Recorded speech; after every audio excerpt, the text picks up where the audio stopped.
స్వామి వారిని దర్శించుకోవడం జరిగింది.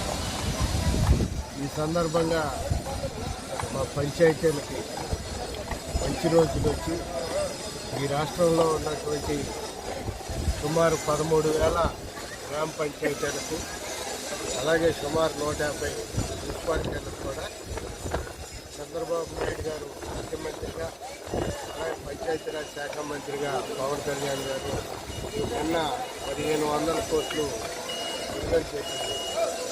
ఆ సందర్భంగా వారికి కృతజ్ఞతలు తెలియజేస్తూ స్వామివారికి నీటిలో చంద్రబాబు నాయుడు గారికి కుటుంబ సభ్యులకి పవన్ కళ్యాణ్ గారికి వారి కుటుంబ సభ్యులకు కూడా స్వామివారు ఆయురారోగ్యాలు ప్రసాదించాలని, పంచాయతీలకి మంచి రోజులు వచ్చాయని, ఆ పాత స్వర్ణయుగం మరలా చంద్రబాబు నాయుడు గారి ఆధ్వర్యంలో గ్రామాలు అభివృద్ధి చెందుతాయని భావిస్తాం.